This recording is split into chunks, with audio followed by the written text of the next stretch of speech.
Yo voy a ser sincero, yo creo que vivimos en un país donde todavía no hemos superado la guerra civil, para empezar. Pero por una razón muy sencilla, y es porque está prohibido hablar de ella.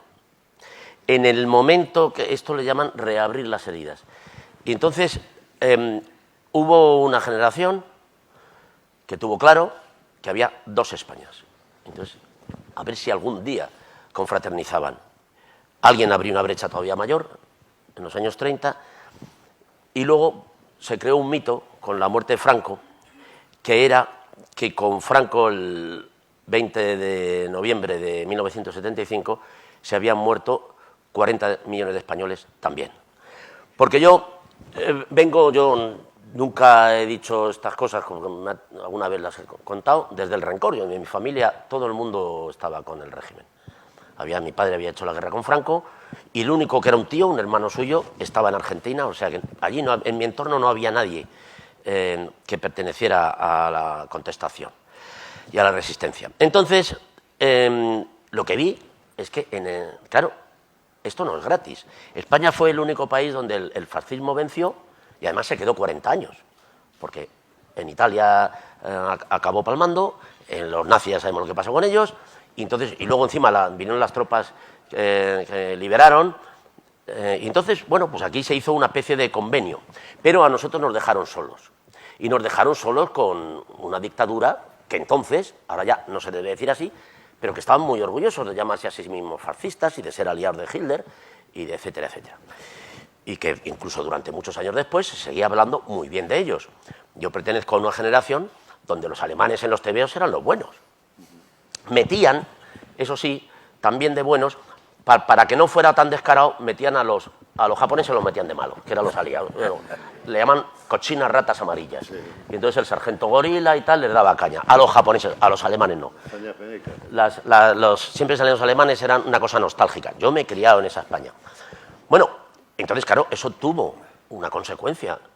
Fueron 40 años de un páramo intelectual. Quiero decir, yo recuerdo que a mí un amigo me dejó el libro de Cortázar de Rayuela que lo habían comprado en Sudamérica. Es decir, es muy difícil contar a la gente de ahora cuál era la situación en la que se vivía aquí. ¿Por qué cuento esto? Porque claro, se muere Franco, hay unas colas terribles y lo tuvieron que enterrar porque si no todavía quedaría gente haciendo cola. Es que ahora parece que era un friki que no sé, que habitaba por allí y que... Entonces, la resistencia que fue realmente heroica, aquí en este país, el porcentaje era mínimo. Gente que daba la cara porque, entre otras cosas, te jugabas la vida. O sea, no era una cuestión ideológica. Aquí la gente se jugaba la vida. Y, desde luego, no solamente la vida en el sentido físico, sino la otra también. O sea, los estudiantes que se manifestaban, si les trincaban en una manifestación, les podían expedientar y ya no podían no solamente seguir estudiando, sino que es que para sacarte el pasaporte y salir de este país, ahora se habla mucho de Cuba, de tal, pues para sacarte el pasaporte necesitabas una cosa que se llamaba el certificado de buena conducta. El certificado de buena, por supuesto el certificado de penales. Si habías estado en el talego ya no podías ser ni funcionario, ni dar clases, ni sacarte una serie de documentos fundamentales para vivir. Pero es que además te tenías que sacar el certificado de buena conducta. Vivimos en una España donde los ciudadanos, esto parece cachondeo, pero es verdad, no podían tener la llave del portal de su vivienda. Entonces había una figura que se llamaban los serenos. Yo es que estoy viendo gente que casi es de mi edad, pero bueno, hacemos no como... no había serenos en Canarias. Aquí en Canarias no. No es conocida la figura del sereno. Bueno, pues como él ya había dicho todo muy bien, yo estoy hablando de la serie Cuéntame. Entonces...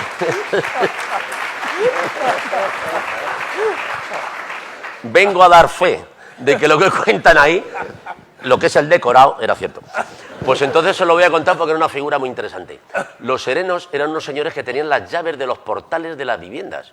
Entonces tú llegabas de una cena, o de cachondeo, o de lo que fuera, y entonces tenías que despertar a todo el barrio. Porque te plantabas en la puerta de tu casa y tenías que decir ¡Sereno! ¡Sereno! Y llamar al sereno, que había... No es que tuvieras un sereno para tu portal, es que tenía varias manzanas, y entonces tenías que ponerte a dar voces hasta que aparecía el señor para poder entrar en tu casa. Con lo cual todo el barrio se enteraba y tal. Los policías iban a estos señores. Cuento esto como una anécdota para que veáis hasta dónde llegaba el nivel de estupidez del control. Entonces, claro, cuando tenías que sacarte el certificado de buena conducta, el policía de la comisaría de tu barrio se iba por el barrio y preguntaba al portero si había, pero desde luego al sereno. El sereno el que sabía que no llegabas, en qué estado llegabas y tal. Para lo cual, yo que durante una época me hice de la tuna y tocaba machacaba a los turistas en la zona de los Austrias de Madrid, que todo el mundo te daban enseguida el dinero para que te fueras. Era un tipo de extorsión, como tú decías, pero en este caso era extranjeros, era menos grave. Los chinos por lo menos están aquí, aunque sean chinos que son extranjeros, pero se quedan. No, estos venían de paso y entonces decían, tenga usted, manchesi, queremos cenar aquí, vivir tranquilos, tal. Ah, que seguimos tocando, ¿eh? No, toma más. Entonces, lo que sí que tenía yo era una colección de puros espectacular que le iba dosificando y yo con el sereno no tenía ningún problema y pasé por la vida como un ciudadano ejemplar. Nunca lo fui. Pero que, quiero decir, esta era nuestra España. Entonces ahora se muere Franco y toda esa gente, con muy buena voluntad, supongo, muchos de ellos, quisieron ser demócratas. Pero eso no sale así de la noche a la mañana. Quiero decir, cuando yo llegué a la Facultad de Medicina, en el año 72, había habido una huelga que no había habido exámenes en todo el año. Entonces, cuando yo entro en la facultad, que yo entonces no había oído lo que era el comunismo y tal, tenía una referencia, sabía que mataba niños, pero poco más. Entonces yo llego a la facultad y me encuentro con una fila de policías con ametralladoras, y dije, coño, pero claro, tuve una revelación, el enemigo. Digo esto porque luego, ahora, leyendo la memoria de Aznar, que son muy ilustrativas, decía, fui un par de veces por la facultad y cuando vi que solo querían montar lío, no volví. Claro, para Aznar, la gente que decía, ¿y estos de las ametralladoras qué hacen aquí? Por supuesto, eran seres subversivos pagados por Moscú. Pero yo me hice esa pregunta sin más y dije, coño, entonces a partir de ahí ya me fui enterando del mundo en el que vivía. Entonces, lo que quiero decir es que esta luz, que era tan evidente, que te mostraba el camino de la honradez, sin más, y de la honestidad, también la seguía viendo un porcentaje muy pequeño. Ante mi estupor, yo veía que con los compañeros decía, oye, pero esto y tal, tú no te metas en nada y no tendrás problema. Digo, no, si yo no me meto, pero es una putada, ¿no? Entonces, nadie quería llegar a conclusiones. Entonces, yo he vivido en ese mundo, por suerte no demasiado, pero yo tenía 20 años cuando Franco se murió y no se murió del todo, fue un poco como Walt Disney, lo tuvieron congelado. Porque ahora se habla de la transición como una etapa modélica, pero no lo fue. Lo tuvieron congelado. Entonces, de alguna manera, esto se quedó. Aquí hay una sociología del fascismo 40 años. Eso no se lo quita uno así diciendo, la caspa aquí con un cepillo. No, estaba muy incrustada. ¿Por qué digo esto? Porque yo creo que es muy difícil entender la situación actual si no entendemos de dónde venimos y quiénes somos.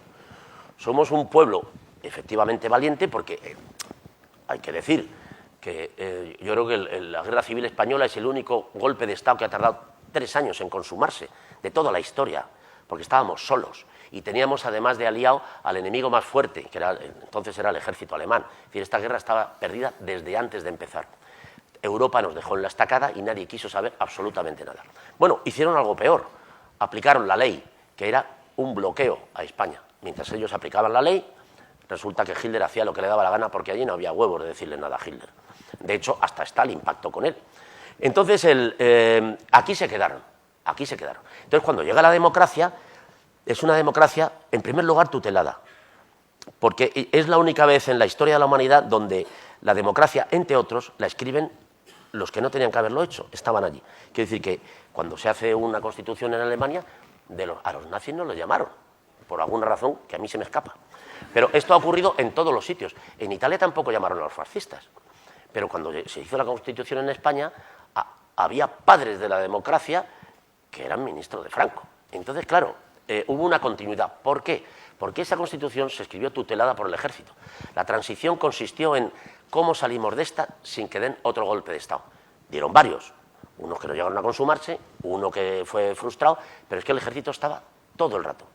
Me dicen aquí que uno de los llenos que han tenido, después de esto y que es mucho más ilustre, fue el de Santiago Carrillo.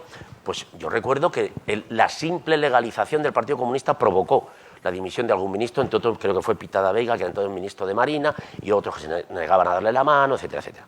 Es decir, todavía estábamos en una transición que era muy tutelada. Y esto ha seguido. Es decir, aquí estamos, hemos sido también gobernados por un señor que, bueno, que ellos practican las reglas del juego, hasta cierto punto. Pero resulta que, bueno, yo creo que se han cansado de dar explicaciones y directamente, primero, no las dan. Entonces ya no convocan ruedas de prensa, no hacen declaraciones, se van al fútbol con un puro y si tienen que decir algo dicen lo primero que se les pasa por la cabeza. O sea, por ejemplo, el señor Rajoy pues le dicen, oiga, salga usted que tenemos un follón. Resulta que nos han dado aquí una serie de millones a los bancos, la gente no sabe si estamos en un corralito. Pero ¿cómo me metéis en este lío? Que estos son los inconvenientes de la democracia. El hombre que está con su puro y su avión, vais al fútbol y van y le dicen que tienen que salvar a los españoles. Pero es que es usted presidente de la nación y a mí que me cuenta.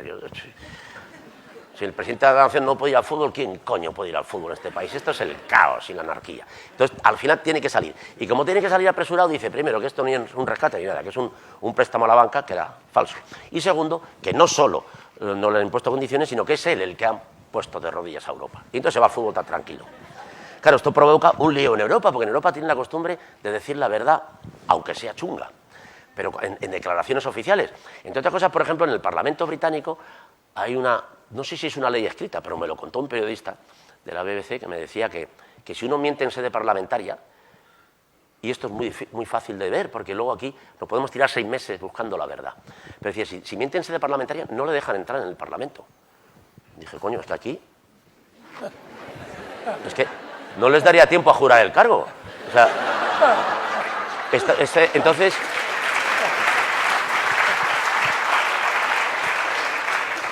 Claro, este hombre estaba recién llegado y no entendía nada. Decía, pero entonces ¿a quién? Digo, no, aquí en el Parlamento, porque me contaba que allí, pues los laboristas de repente se levantan y a su jefe le montan un pollo espectacular. Dicen, pero mucho más gordo que el otro. Y siempre arrancan sus intervenciones diciendo, en nombre de mis votantes me voy a cagar en tus muertos.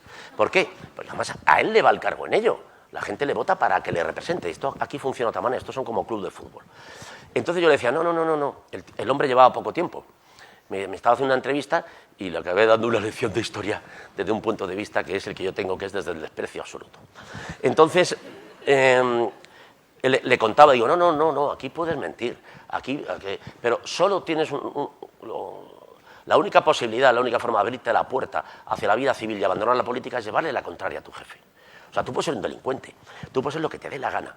Y cuando digo estas cosas, por eso aprovecho para vender mi libro, soy como Santiago Segura, que el libro constantemente me dicen, no estamos locos. O sea, como hay una canción muy famosa que es no estamos locos, sabemos lo que queremos. Me dicen, o sea, que sabemos lo que queremos. No. Lo que quiere decir este libro es que yo he sido constantemente, la fama me salva de muchas cosas, como a Dalí, que tenía que estar encerrado, pero como era artista, pues me contaron que una vez, una época, creyó que era Caracol. Pues bueno. Esto en la familia de un trabajador de la construcción supone el ingreso en la unidad de agudos. A los artistas se nos permite este tipo de extravagancias. Pero sí que todo el mundo, cuando hablo de esto, siempre me miran como un loco o un paranoico. Y yo es que lo que digo, perdona, voy a beber agua, yo creo que es muy sensato. Muchas gracias. Dejadme un poco más porque si no, no sé ni dónde voy. Yo creo que es muy sensato. Y entonces, ¿qué ha ocurrido? Que a este señor no entendía absolutamente nada el inglés. Yo le dije, claro, no entiendes nada porque tú no te has enterado de esto otro. Dijo, claro. Digo, sí, pero eso no se acabó. Digo, no, claro, ¿cómo vas a matar, cómo vas a fusilar a 40 millones de españoles? ¿Cómo vas a declarar 40 millones de españoles del régimen ilegales? Que la mayoría eran simplemente conservadores, gente que es de lo que hay. Como mi madre, que cada vez que veía cosas raras, una huelga, pues compraba garbanzos, esto era muy común, y llenaba la despensa de alimentos. Vivía todavía en ese estado de cosas que decía, bueno, entonces la gente era de eso, la gente lo que quería era paz, que no hubiera líos, fundamentalmente que no hubiera líos. Pero claro, ya hemos pasado ese periodo. Los políticos se están cansando de dar explicaciones, porque ellos no están aquí para eso. Ellos han venido a por las joyas de la corona. Y entonces esto parece que resulta duro de creer. Dices, ¿cómo esto? ¿Cómo? Sí. Estos señores se montó un estado que llamaron Estado del Bienestar, que por cierto esto lo montaron los conservadores británicos. Viendo la fuerza que tenían la gente del este y que el Partido Comunista crecía, decían, coño, después de la guerra, después de esta gente que ha dado sus hijos, su sangre, y han sido unos actos heroicos, tremendos y colectivos, si ahora les metemos caña y les tenemos en la indigencia como les hemos tenido toda la vida, sin educación y sin sanidad, igual se rebelan, porque tienen un ejemplo por ahí. Entonces se creó esto que llamamos el Estado de Bienestar. Y aquí dijeron, bueno, vamos a hacer una cosa parecida también, venga, vamos a llevarnos bien. Pero claro, estos señores han llegado a una conclusión. de por qué les estamos dando educación y sanidad a esto. ¿Esto cómo es? Y han dicho, bueno, pues vamos a llevárnoslo. ¿Por qué? Porque es el mayor negocio de todos. A mí me ha costado, yo he estado en Estados Unidos y cuando ahora que está, ya habéis visto como Obama, porque quiere ampliar un poco, pues eso, el servicio que tiene que prestar a la ciudadanía en cuestión de salud, pues le sacan carteles con el bigote de Hitler. Y dice, ¿pero esto qué tiene que ver? Pues tiene mucho que ver. La sanidad es el mayor negocio imaginable después del negocio de las armas, que ese ya mejor no hablar de él. Pero bueno, la sanidad, yo recuerdo cuando terminé la carrera en la facultad que ayudaba a un ginecólogo, me colé, un amigo me coló, yo no hacía nada, yo miraba y era lo que ahora llaman un becario. Entonces, este señor hacía, la ginecología es una cirugía bastante sencilla, o sea que no hay que preocuparse, mujeres. Entonces, hacía 3 tumores en una mañana. Este hombre cobraba el equivalente ahora a 3.000 euros. ¿Por tumor? No, al mes. Esto, claro, esto llevado a los Estados Unidos significa, Mary, tengo 2 noticias, una buena y una mala. La mala es que tienes cáncer, joder, y la buena, que hemos llegado a tiempo. Doctor, ¿y cómo se llama el tumor? Se llama 60.000 euros. Oh, pues si los tienes, los pagas. Si no, pues no. Y esto aquí es gratis. A mí no me creían. Cuando yo les decía, allí un parao, no yo, que tal, o el otro. No. Un hombre absolutamente desconocido le diagnostican un cáncer y hasta que no está bueno no lo sacan. Y la gente no me creía. No decían nada y preferían no discutir porque pensaban que estaba exagerando. Es que esto no lo hemos llegado a creer. El negocio que hay detrás de la sanidad es brutal. Y entonces estos señores están abusando del poder porque solo en la sumisión que supone una España que están llevándonos a una España del hambre, porque acaba de hablar de una huelga que hemos sufrido en Madrid, de las basuras, que en realidad la huelga se ha echado para atrás por 2 cosas. Primero, por la unidad de esos trabajadores, porque no tenían otra salida. Le estaban reduciendo los salarios en torno al 40%, y además iban a despedir a 1.000 y pico. Pero también por otra cosa, el comportamiento de los ciudadanos. Los ciudadanos estaban dispuestos, Eran solidarios. sí, a vivir rodeados de basura antes que poner en la picota a estos pobres trabajadores que dices, pero ¿cómo puedes putear a un barrendero? O sea, yo puedo entender que empieces a reducir de arriba abajo, pero si yo cuando era pequeño, mi padre siempre me decía, estudia, hijo, que si no podrás ser barrendero. Entonces ya, si van a por el barrendero y le quieren quitar en mitad del sueldo, ¿qué mundo estamos construyendo? ¿Hasta dónde quieren llegar? Bien, se acaba esta y es que ahora va a empezar otra, como ha anunciado él, que son las lavanderías de los hospitales. Les han dicho, y esto es textual, que le rebajan el sueldo. La media al final, que dicen el 40, es el mínimo, pero es el 50% del salario. Los salarios son entre 1.000 y 1.300 euros. Y además se lo proponen de la siguiente manera. Rebaja del salario del 50% y tienes 24 horas para pensártelo. Así que tú tienes la posibilidad de salir a la calle. Entonces, claro, empiezas a oír en la radio señoras que dicen, yo es que tengo 2 hijos. No, y además, si a las 12 de la noche de no sé qué día, que es el plazo que se ha dado para la negociación, no se llega a un acuerdo, el ERE se aplica automáticamente. Bien, entonces podríamos decir, joder, ¿quién es ese hombre? Ese es un explotador. No. La Comunidad de Madrid ha hecho esto. Es decir, hasta cierto punto no teníamos la idea de que la primera función de un político era procurar el bienestar de sus ciudadanos. Pero entonces, claro, nos vemos con que estos señores crean un problema donde no lo había. Jamás ha habido un problema con esto en la sanidad madrileña. Entonces ahora generan un problema. Lo llaman externalizar. ¿Y qué hacen? Hacen una cosa que es absolutamente estúpida, desde el punto de vista de la estrategia o de la obviedad, que es que cogen una cosa que los ciudadanos pagamos, un servicio que está funcionando, lo ponen en manos privadas y luego ellos se ponen al frente de eso. Dejan la política y se ponen al frente. Dicen, no, sí. Por 2 veces en Madrid. Los 2 últimos consejeros de Sanidad de la Comunidad de Madrid estaban al frente de las sociedades, de las empresas adjudicatarias, a las que habían dado miles y miles de millones de las antiguas pesetas a 30 años vista. Dicen, bueno, pero esto es un descaro brutal. Dicen, no, es legal. ¿Qué me importa un carajo que sea legal? Ustedes hacen las leyes. O sea, ¿se ha hecho usted una ley para sí mismo? Dicen, no, es legal y no hay nada más que hablar. Entonces volvemos a reflexionar, rebobinamos la cinta y dice, bueno, aunque sea legal, a usted no le estamos pagando para que se monte un negocio ni su futuro. A usted le estamos pagando para que gestione mejor lo que ha cogido.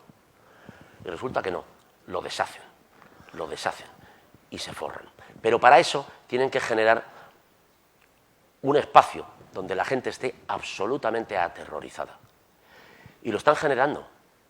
Ellos lo llaman reformas estructurales profundas, pero es directamente el desmantelamiento del sistema que los ciudadanos nos habíamos dado, o mejor dicho, que nos habían dado, porque este es uno de los problemas de cara a la reacción de la ciudadanía, y es que habíamos institucionalizado los problemas. Es decir, que nos den la sanidad, que nos den no sé qué, y entonces se habría creado como una especie de cúpula que se encargaba de legislar y de procurar los servicios. Pero durante una época ya se abandonó, no había nada por lo que luchar, y entonces no teníamos horizonte. Nosotros lo tuvimos más fácil, porque nosotros veníamos huyendo, y cuando se huye, se sabe muy bien hacia dónde se va, que es en aquella dirección. Jamás hacia atrás, porque entonces te cae. Entonces nosotros veníamos huyendo y teníamos un horizonte claro, que era la libertad, que era la justicia, que eran los derechos, que eran esto que se ríen tanto ahora, que le llaman los servicios sociales, que es lo primero que se cargan. Claro, cuando hablan de servicios sociales parece que es un lujo cultural o un lujo ideológico. Claro, los servicios sociales, que están representados por todo el funcionariado, representan guarderías, representan sanidad, representan educación y toda esta serie de cosas. Pero sobre todo representan una cosa, que nosotros tampoco somos conscientes de ella, que se llama paz social. Porque yo también estoy en contacto con extranjeros por mi circunstancia y de repente estoy tomándome una cerveza en Madrid a las 2 de la mañana con un mexicano que me dice: no tenéis ni puta idea de lo que es esto. O sea, en mi país esto es impensable. Si estamos aquí en una terraza en la Castellana, aquí paran 4x4, se bajan unos tíos armados y nos desvalijan a todos y matan a la mitad. Nosotros no podemos vivir así. Y esto está pasando en un espacio muy grande del planeta. Y aquí no ocurre. Pero eso tiene un coste. Tiene un coste que se llama que si una persona no tiene para vivir, no le puedes meter en el mismo contexto donde la abundancia parece que aquí todo el mundo tiene de todo. Aunque sea el decoro, aunque no sea real, da igual. Porque ese hombre llega a una conclusión. Yo no me puedo sentar aquí, porque lo que le están diciendo es: siéntate ahí, en nuestro caso sería la M30, en cualquiera de estos cerros, mira pasar los coches, pero muérete de hambre en silencio. Entonces, claro, la conclusión que llega cualquier ser humano es: si yo no le importo a nadie, nadie me importa a mí. Entonces, esta quiebra social está a punto de producirse. ¿Qué tal les viene? Yo creo que les viene bien. Hay una especie de arma y de estado de provocación social sistemático. Yo he escuchado, por ejemplo, al ministro de Educación, que es el menos indicado, pero es el que lo hace, provocar a la ciudadanía, incitar a la violencia. Yo lo he escuchado en el Parlamento decir: la ciudadanía aprueba mis leyes, porque yo no veo reacción. Esto que veo en la calle, que son los padres, los alumnos y los profesores, son, y cito textualmente, fiestas de cumpleaños. La auténtica protesta es la de México y la de Caracas. Es decir, le está diciendo a la gente civilizada que se manifiesta pensando que su protesta puede llegar a algún sitio, que esa protesta no va a ningún lado. Que si quieren realmente ser escuchados, tienen que apuntarse a la violencia. Esto lo dice el ministro de Educación. Lo dice en un discurso elíptico, pero lo está diciendo. Entonces, ¿qué es lo que se persigue con esta especie de provocación? Porque esto que es cuando tú llegas a una empresa, le dices a todos los trabajadores que están ganando 1.000 euros, que le reducen el salario un 50%, no les dejan ninguna capacidad de negociación. Es gente que está dispuesta a pasar por lo que sea con tal de comer a sus hijos. Pero eso no lo puede asumir, porque es que no puede dar de comer a sus hijos. Ya digo, el otro día he escuchado a una señora que decía eso, decía: yo tengo 2 hijos, pero es que tengo un banco que me está chuchando. Yo, con un hijo que trabaja de vez en cuando, a duras penas llegamos a mantenernos a fin de mes y lo primero que hacemos es pagar la hipoteca. Con esto que me están proponiendo estos señores me van a echar a la calle y me voy a quedar con 2 hijos y trabajando. Porque ya es suficientemente desgracia que frente a una hecatombe como un tsunami uno caiga en la pobreza absoluta. O que no tenga trabajo, que es otra forma, una desgracia brutal en este contexto. Pero lo que no se puede asumir es que una persona que está trabajando viva en la pobreza. ¿Por qué nos llevan a este punto? ¿Por qué un sistema que ha funcionado 60 años bien dicen que es inasumible? ¿Por qué nos han contado la mentira de que hemos vivido por encima de nuestras posibilidades? Nadie ha decidido sus posibilidades. Las posibilidades se las daban, tanto al pedir una hipoteca que se la daba el banco con una cosa que llamaban bastanteo, como su propio empresario o donde trabajara, con el sueldo que le daba en función de lo que producía. Y nada más. Es mentira todo esto que nos han contado de que la gente tenía 2 y 3 BMWs y que la gente podía estarse 6 meses sin pagar en el supermercado. Todo esto es una gran mentira. Han culpabilizado a la ciudadanía de decir: no, nos han admitido en el club europeo, pero como sois una panda de ladrones que estáis estafando a la seguridad social, estáis estafando en el paro, sois los reyes de la economía sumergida, etcétera, etcétera, ahora os quedáis en la calle y os echamos del paraíso. Esto es mentira. Esto es totalmente mentira. Luego salen los datos. La gente no defrauda en el paro. Es absolutamente nimio lo que están haciendo. Y con respecto a los morosos, este era un país donde no había morosos. La media de morosos de este país era exactamente más o menos la media europea cuando aquí había trabajo. Pero claro, la gente entró en una dinámica que era, bueno, parecía que estábamos en Europa y cómo se va a morir la gente de hambre en el siglo XXI. Pues nosotros vivíamos en un régimen capitalista, en lo que llamaban una economía de mercado, que consiste en que la bicicleta no se puede parar porque si se para te caes. Entonces la gente tenía que consumir para que se pudieran fabricar cosas, crear puestos de trabajo, etcétera, etcétera. Y esto crecía, y de repente dicen, no, se acabó. Y entonces estamos en un punto muy extraño, porque le damos premios Nobel a los expertos en economía y luego no nos hacemos ni puto caso.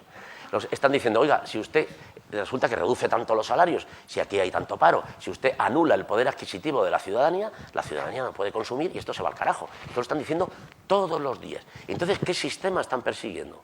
Porque es que están hundiendo el propio sistema capitalista. Entonces vienen los expertos y dicen, no, es que tú estás anticuado. Resulta que ya no existe la economía productiva, eso de hacer cosas, eso no. Es que lo que tiene la pasta son la economía especulativa, que son la gente que no hace nada, pero vive de los que hacen cosas. Bueno, entonces, ¿qué hacemos aquí? Entonces recurrimos a los señores que nos gobiernan porque no tenemos más otra salida. Y los señores que nos gobiernan dicen, yo lo único que voy a hacer es, de lo que hay aquí, me voy a quedar primero con ello y a ti te voy a mandar al paro o a la miseria. Y esta es la salida que nos dan. Abuso de poder total. Y entonces estamos ante el fin de la democracia en el sentido ético de la... Porque claro, la democracia la hemos asumido como un sistema de elección. Claro, si la democracia no tiene detrás un sustento moral que empieza por la honradez de los que nos gobiernan, no existe. Yo te termino con una breve anécdota que a mí me parece gravísima y que pasa sin pena ni gloria porque nos hemos acostumbrado a todo. Hace 48 horas, a raíz de la condena del alcalde de ¿qué pueblo era? De Torrevieja, Alicante, pero que le han condenado por robar, no pasa nada. Por eso, el 80% de los diputados de la Generalitat Valenciana firman un escrito para que le indulten. Sí, o sea, yo entendería, desde la honradez y la decencia y la responsabilidad de los que nos gobiernan, que pidieran el indulto porque creen que es inocente. Pero es que no se trata de eso. Quieren que no pague por lo que ha hecho. Quiere decir, quieren institucionalizar el latrocinio aquí en los altos cargos. Y esto es de una gravedad acojonante. Yo no veo que se haya reflejado ni que haya creado una gran alarma social. Los medios de comunicación lo han vendido como que es un reto al presidente que se llama señor Fabra, que hay dos... Pero es que a mí eso me importa un carajo, porque la prensa se ha convertido en una prensa especializada, como la deportiva, que es lo que comentabas tú antes. Y entonces, bueno, ya de paso quieren institucionalizar y dar por bueno el robo desde las instituciones, legalizarlo. Es decir, bueno, nosotros vamos a robar en masa, nos vamos a comportar como una banda creada para delinquir. Y si nos pillan, nos indultamos porque tenemos ese privilegio. Estamos cayendo en la debacle. Y mientras tanto, ¿qué hacen? Sacar leyes para protegerse de la ciudadanía. Es que la democracia no es el gobierno de la protección de la ciudadanía. En el Parlamento, no sé si habéis tenido durante muchos meses, ha estado rodeado de vallas y rodeado de policía. Y los políticos tienen que ir con escoltas y con coches. Pero ¿qué mundo es ese donde los políticos que nos representan tienen que esconderse de los ciudadanos? ¿Qué mundo es este donde los representantes de la democracia se tienen que ir a hacer puñetas a sitios donde hace 20 bajo cero, a esconderse de los ciudadanos y a reunirse allí para decidir su futuro? Si tenían que hacerlo en plazas públicas, contándonos qué es lo que van a hacer con nosotros, que somos nosotros los que les hemos elegido y les pagamos. Está completamente invertido el proceso. Ahora resulta que la democracia tiene que protegerse de la ciudadanía, con las fuerzas del orden y con multas brutales de 600.000 euros. ¿Pero qué es eso de 600.000 euros? ¿Qué ciudadano puede pagar, además, 600.000 euros así, en un capricho por un día que ha cometido una fechoría que antes no lo era? Este es el mundo en el que estamos ahora y sobre esto es lo que tenemos que reflexionar, porque yo me voy a callar un rato que no.